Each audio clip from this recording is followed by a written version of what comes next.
cresci em uma casa branca de 2 andares na Cedar Street, em Columbus, Ohio. As venezianas eram de um verde desbotado, e a varanda da frente cedia levemente no meio, como se carregasse o peso de todos os anos que havíamos vivido ali. Para mim, não era apenas madeira e pregos. Era um diário escrito em paredes e ecos. A escada sempre reconhecia meus passos, rangendo em ritmo, como se suspirasse: "Você está em casa." A cozinha cheirava a torrada com canela nas manhãs de inverno, a sanduíche de queijo grelhado nas tardes, e a assado de domingo quando o sol se punha. Minha mãe, Ruth, adorava manter as janelas brilhando, esfregando até que o vidro parecesse quase invisível. Meu pai, Mark, consertava cada dobradiça, cada maçaneta, cada prego solto como se a casa fosse um legado sagrado que lhe haviam confiado. Minha irmã Amanda, a mais nova de nós, enchia os corredores com risadas que ecoavam como se não quisessem ir embora. Crescendo naquela casa, eu nunca imaginei que chegaria o dia em que seria expulsa dela. Não apenas fisicamente, mas em espírito. Eu acreditava que o lar era para sempre. Eu acreditava que família significava raízes inabaláveis. Mas raízes podem ser cortadas, e casas podem cuspir você para fora. Quando conheci Scott Cole em Nova York, o chão da minha vida se moveu de um jeito que eu nunca havia sentido antes. Scott era diferente de qualquer pessoa que eu já tivesse encontrado. Era silencioso da maneira como pessoas poderosas costumam ser, como se não precisasse provar nada. Ele ouvia, realmente ouvia, quando eu falava. Fazia perguntas sobre meus sonhos, sobre o que eu queria construir, sobre os livros que eu lia quando não conseguia dormir. As pessoas gostavam de falar sobre o dinheiro dele, sobre os bilhões que ganhou quando vendeu sua empresa de pagamentos para um banco em Manhattan. 3 bilhões, sussurravam, como se fosse a única coisa que valia a pena saber. Mas eu o conhecia de tênis gastos, de camisas simples, no jeito como dava gorjeta aos garçons com um sorriso gentil e deslizava $50 extras nas mãos de um taxista com 4 filhos. Quando Scott me pediu em casamento, respondia sim sem hesitar. Não por causa do dinheiro, nem pela vida que ele poderia me oferecer, mas porque, ao olhar em seus olhos, eu me sentia firme, segura, como se finalmente tivesse alcançado a versão de mim mesma que sempre deveria existir. As pessoas diziam que eu sorria de um jeito diferente depois do noivado, como se alguma parte escondida de mim tivesse sido acesa por dentro. Elas não estavam erradas, mas a felicidade daquele momento não poderia permanecer intocada. Cerca de um mês antes do casamento, meus pais me chamaram para uma conversa em família. Pelo tom tenso da voz da minha mãe, percebi que aquilo não teria nada a ver com flores ou convites. Ainda assim, entrei naquela velha sala de estar como se fossemos compartilhar chá e biscoitos, os mesmos que Amanda e eu comíamos diante da lareira quando éramos crianças. A casa nos observava naquela noite, silenciosa, mas pesada. "Cancele o seu casamento", disse minha mãe sem rodeios. Sua voz era cortante, não cruel, mas definitiva, como uma sentença. "O aniversário da Amanda é nesse fim de semana. Não seria certo ofuscar o dia dela." Meu pai recostou-se na cadeira, braços cruzados, olhos de pedra. "Família em primeiro lugar", acrescentou, como se essas 2 palavras encerrassem a discussão. Fiquei ali por um momento, atônita. Cancelar meu casamento por causa de um aniversário. Amanda, com justiça, parecia tão desconfortável quanto eu. Deu de ombros, mantendo os olhos baixos, como se desejasse desaparecer naquele velho tapete. Ela nunca pediu por isso. Respirei fundo e respondi com calma. "Eu não posso cancelar o casamento. Está planejado. Está pago. E é o meu futuro. Mas podemos dar a Amanda a maior festa de aniversário na semana seguinte. Eu pago tudo. $20.000 para a melhor banda da cidade, toda a comida e decoração que ela quiser. Será a festa da vida dela." E eu falava sério. Queria fazer as pazes, mostrar que o compromisso era possível. Mas, quando olhei para o rosto dos meus pais, só vi dureza. Nenhum traço do calor que um dia me envolveu como um cobertor. "Você não pode ser nossa filha se não fizer isso", disse meu pai, seco. As palavras me atingiram como água gelada derramada sobre a alma. Procurei em seu rosto algum sinal de hesitação, de arrependimento, mas não havia nada. Minha mãe se levantou, apontou para a porta e disse: "Saia desta casa." Algo dentro de mim se partiu. Peguei meu casaco, as mãos tremendo, mas a coluna ereta.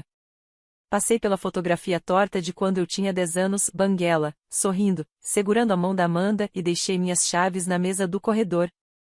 O som metálico ecoou como o fim de algo que eu acreditava ser inquebrável. Na calçada, o ar da noite mordia minha pele. Tirei o celular com os dedos trêmulos e liguei para Scott. Minha voz saiu pequena quando disse: "Eles mandaram eu ir embora." Ele não tentou justificar nada.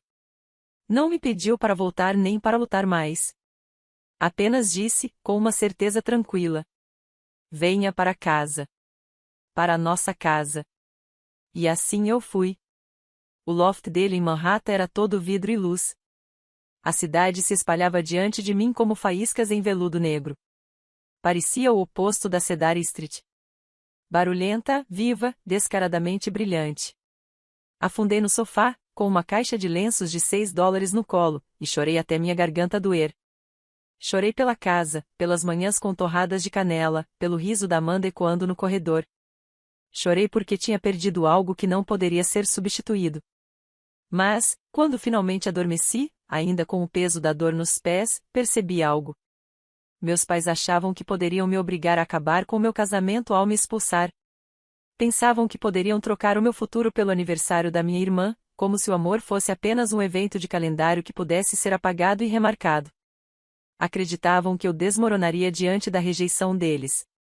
Eles estavam errados. Eu não acabaria com o casamento. Eu não imploraria para voltar. Eu construiria uma nova vida, tijolo por tijolo, mesmo que o primeiro fosse colocado em meio a lágrimas. Pela primeira vez na minha vida, eu não era apenas filha deles. Eu era eu mesma e isso bastava. Na manhã seguinte à minha saída da casa dos meus pais, acordei no loft do Scott, com os olhos inchados de tanto chorar, mas com uma estranha clareza no peito. A cidade se estendia do lado de fora das amplas janelas de vidro. Táxis amarelos, luzes piscando, barulho sem fim. Mas lá dentro havia uma quietude que eu não sentia havia dias. Preparei uma cafeteira de café e me sentei no balcão de mármore com um caderno, fazendo uma lista. Listas sempre me davam conforto, como se colocar palavras no papel pudesse domar o caos da vida. Anotei cada detalhe do casamento, um por um, lembrando a mim mesma que estava seguindo em frente, não importava a tempestade que tivesse ficado para trás. Local em Brooklyn, pago integralmente, $120.000. Vestido, seda simples, $3.500. Flores, peonias brancas, $8.000. Segurança, 2 equipes, $14.000. Depois, após uma pausa, acrescentei mais uma linha, um acento para o perdão. Não coloquei preço. Eu ainda não sabia se algum dia ele seria ocupado. Mais tarde naquela manhã, meu celular vibrou com uma mensagem da Amanda: "Você está bem?" Ela perguntou. Eram apenas 3 palavras, mas carregavam o peso do nosso laço. Respondi dizendo que a amava. Ela escreveu de volta: "Eu também te amo." Troquei com ela alguns memes bobos, piadas internas da nossa adolescência, quando passávamos noites inteiras assistindo comédias e sussurrando no escuro. Mas não falamos sobre nossos pais. Era como andar sobre gelo fino, as duas com medo de quebrar a superfície. Ao meio-dia, o melhor amigo do Scott, Louise, ligou de Chicago. Sua voz era vibrante, cheia de energia. "Escuta, eu consigo para vocês um coral gospel", disse ele.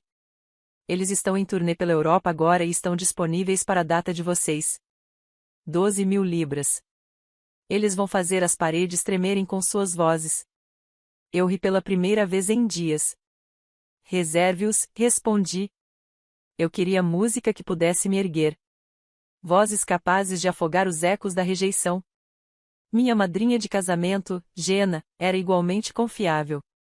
Ela contratou um pequeno trio de jazz como reserva, caso o coral se atrasasse.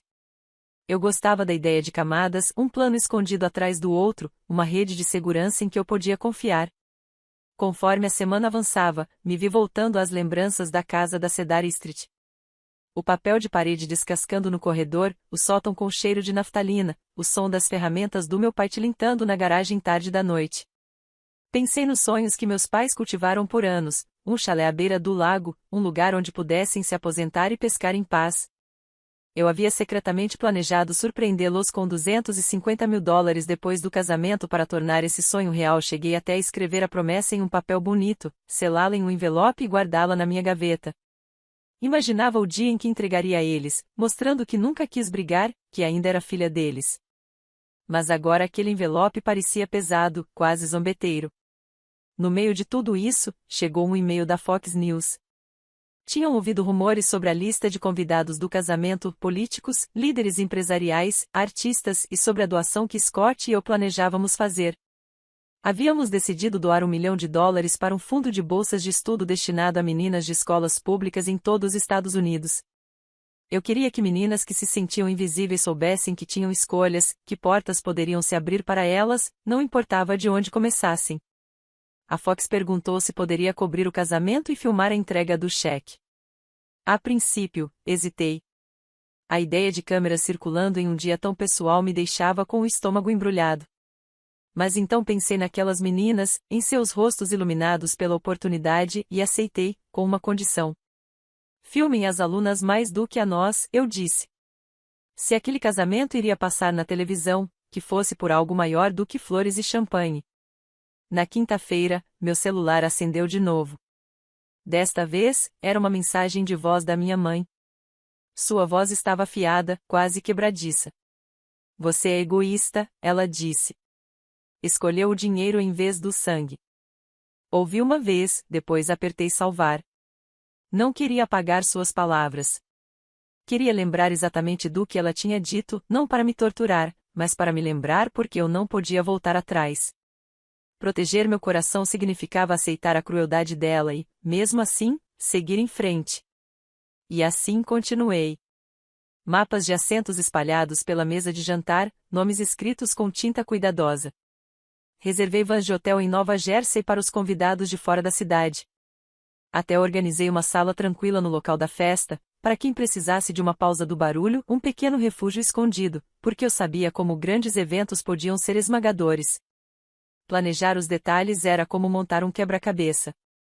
Cada decisão era mais um tijolo na vida que Scott e eu estávamos construindo. Na sexta-feira à noite, quando as luzes da cidade começaram a brilhar contra o céu escurecido, o coral gospel chegou de Londres. Suas vozes encheram o salão de ensaio antes mesmo que eu os visse.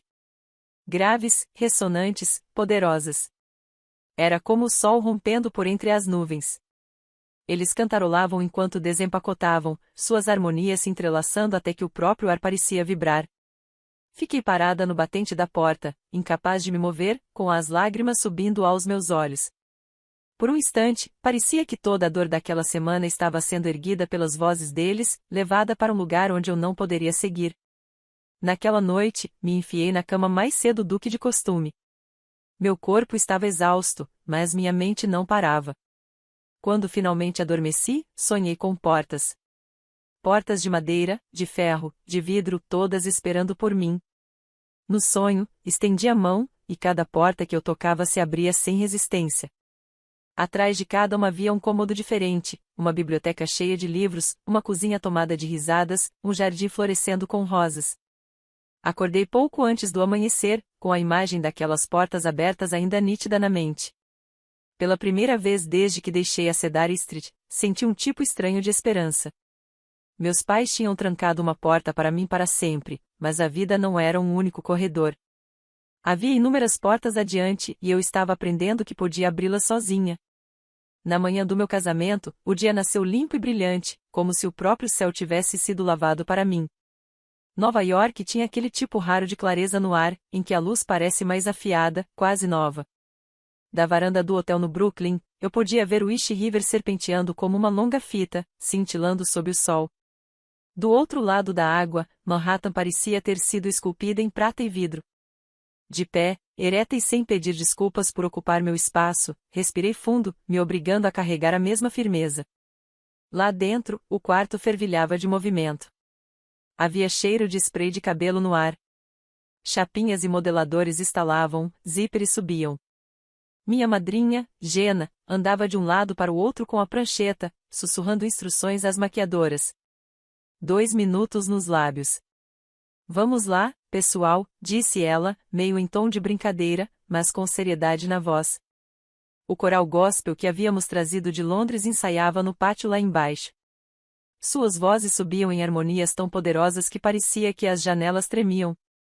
Cada nota me lembrava que aquele dia era real, que aquele dia era meu.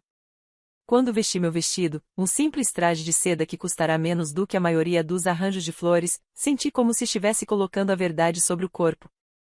Sem rendas, sem brilho, sem peso desnecessário, apenas linhas limpas e um tecido que se movia junto com minha respiração. Scott me dissera uma vez que eu parecia uma frase quando caminhava, clara, forte e completa. Hoje, eu queria me sentir exatamente assim, sem dúvida, sem hesitação. A cerimônia começou logo após o meio-dia, com o rio cintilando atrás de nós. Fileiras de convidados se acomodaram em seus lugares, uma mistura de velhos amigos, colegas e desconhecidos que haviam se tornado parte do vasto mundo de Scott. Vi Louise sorrindo para mim da segunda fileira, Amanda sentada em silêncio ao lado de Jenna, e líderes empresariais cujos rostos eu só conhecia de revistas. Jade, nossa cerimonialista, fez um sinal discreto e o coral começou. Suas vozes preencheram o ar, profundas e ascendentes, elevando corações mais alto do que os arranha-céus do outro lado do rio. A Fox News montara 2 câmeras e uma pequena mesa perto do jardim, cuidadosos para não invadir, mas determinados a capturar cada ângulo. Claire, a âncora designada para cobrir o evento, estava serena em um terno azul marinho.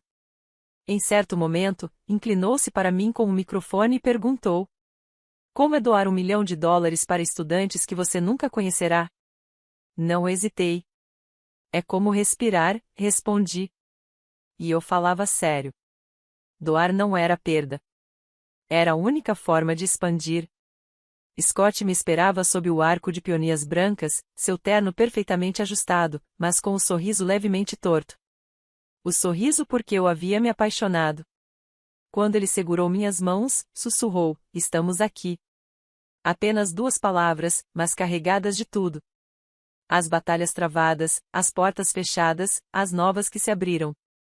Minha voz saiu firme ao repetir meus votos, minha promessa de construir com ele, não apenas de amá-lo.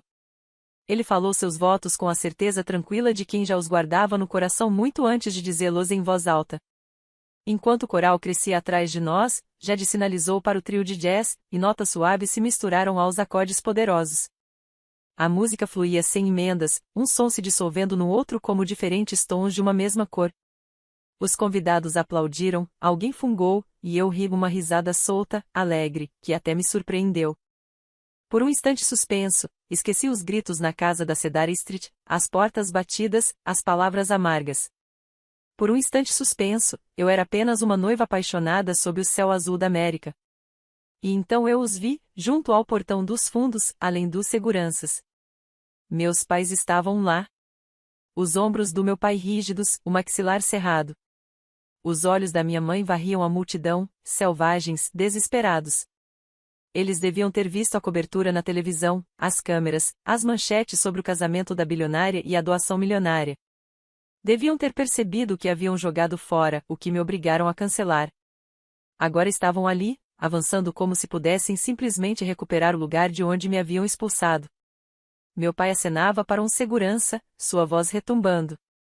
Minha mãe chamava meu nome, sua voz cortando a música. Senti o envelope na minha bolsa de mão, aquele que eu havia preparado, a promessa de um chalé à beira do lago para eles. Um presente de $250 mil, pensado como paz.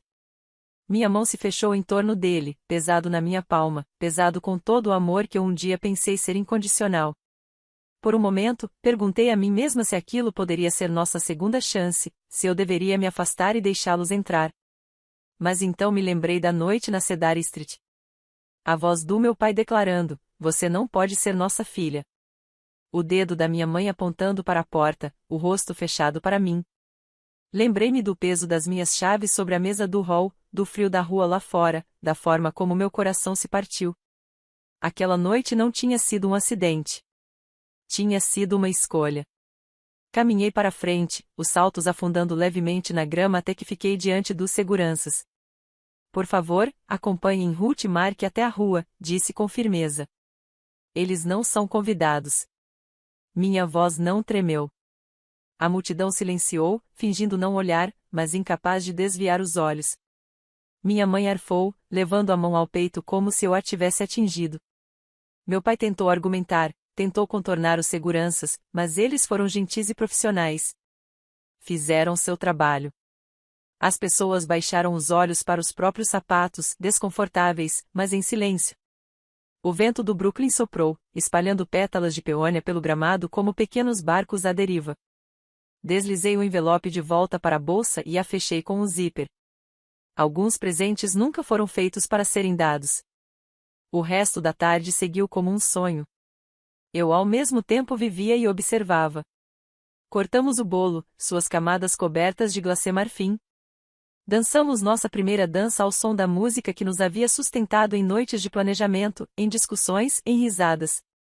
O coral cantou novamente, suas vozes fortes o bastante para lavar a dor do meu peito. Clary pediu uma última filmagem do coral com o rio atrás deles, o horizonte em chamas ao fundo. Sorri para a câmera, mas quando a lente demorou em mim, desviei o olhar. Não queria que o foco fosse eu. Queria que fosse para as meninas que um dia entrariam em salas de aula que nunca imaginaram pisar, que leriam livros que nunca pensaram poder comprar, que encontrariam suas próprias portas se abrindo. Quando o sol se pôs, as luzes da cidade despertaram e a música se espalhou pelo ar da noite. Meu casamento já não era apenas uma celebração do amor. Era a prova de que eu podia construir algo mesmo depois de terem me dito que eu não era nada. Era a prova de que a rejeição não tinha me destruído. Ela tinha me libertado. E assim, sob o vasto céu da América, deixei para trás a casa que me expulsou e entrei por completo na vida que eu mesma estava criando. Na manhã seguinte ao casamento, acordei esposa pela primeira vez. O quarto do hotel tinha um leve cheiro de lençóis limpos e polidor cítrico, com a luz do sol atravessando as cortinas altas em listras douradas. Por um instante, fiquei imóvel, sem saber se tudo tinha sido apenas um sonho. O coral, os votos, as câmeras, até os rostos no portão. Então me virei e vi Scott sentado na poltrona. O jornal aberto sobre o colo. A gravata da noite anterior ainda sobre a comoda, dobrada com cuidado. Eles publicaram uma matéria gentil, ele disse, levantando os olhos para mim com aquele sorriso firme. Seus olhos estavam cansados, mas suaves. Ótimo, respondi, me espreguiçando entre os lençóis. Agora, vamos viver uma. A frase saiu de mim sem pensar, mas o peso dela me acompanhou durante toda a manhã. Tínhamos construído uma história juntos em público, uma que o mundo podia assistir na Fox News. Mas agora era hora de escrever a história privada, aquela que nenhuma câmera captaria. Ao meio-dia, já tínhamos feito as malas e deixado o hotel. Sem grande procissão, sem paparazzi nos seguindo, apenas Scott dirigindo para o norte do seu jeito tranquilo, mãos firmes no volante.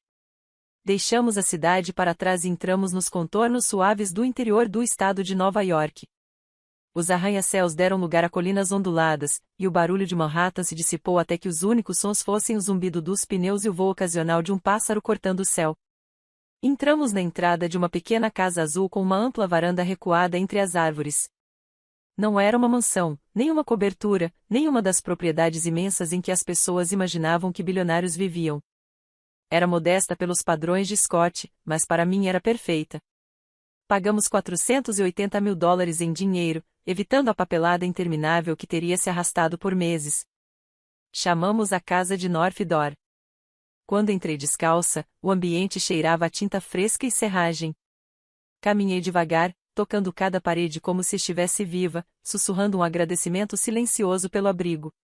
Aquela casa não era apenas madeira e vidro. Era prova. Prova de que eu podia perder um lar e ainda assim construir outro. Prova de que eu não precisava da Cedar Street para me ancorar. Naquela noite, sentei-me à pequena escrivaninha perto da janela e escrevi uma carta para Amanda. Minha mão tremia quando comecei, mas as palavras fluíram. Disse a ela que sempre seria sua irmã, não importava a distância ou o silêncio que se estendesse entre nós. Lembrei-a das manhãs com torradas de canela, de como costumávamos subir os degraus rangentes de 2 em 2, dos desenhos de sábado que nos faziam rir até o leite sair pelo nariz. Disse que sentia sua falta. Que sentia mesmo. E que esperava que tivesse o melhor aniversário de sua vida. Não pedi que ela escolhesse entre mim e nossos pais. Esse peso eu me recusei a colocar em seus ombros. No final da carta, coloquei uma nota de 50 libras, uma pequena piada que só ela entenderia. Anos atrás, durante nossa viagem barata pela Europa na época da faculdade, vivíamos de chá e pão amanhecido, carregando uma única nota como se fosse tesouro. Ainda consigo ver seu riso à luz fraca do albergue, balançando aquela cédula amassada e declarando que éramos ricas em aventura. Eu sabia que ela riria de novo quando a visse.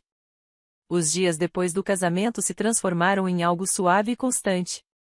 Em vez de voar para uma grande lua de mel do outro lado do oceano, Scott e eu escolhemos a América em pequenos pedaços. Fomos primeiro a Boston, vagando por ruas de paralelepípedo com xícaras de café quente nas mãos. Ouvimos a história ecoar nas antigas casas de reunião, tocamos as pedras gastas onde a Revolução havia começado. De lá, seguimos para o sul, até Washington, D.C., caminhando diante de monumentos que brilhavam sob a luz do sol. Cada um deles era um lembrete do preço da liberdade e do peso das escolhas. Nossa última parada foi o Maine, onde a costa se estendia áspera e selvagem, a água escura como aço. O vento era frio e salgado, batendo contra minhas bochechas até arderem. Caminhamos pela beira da praia, nossos sapatos afundando na areia úmida. E, pela primeira vez em semanas, senti-me pequena da melhor forma possível. Apenas uma mulher, uma esposa, um coração batendo diante da imensidão do mundo.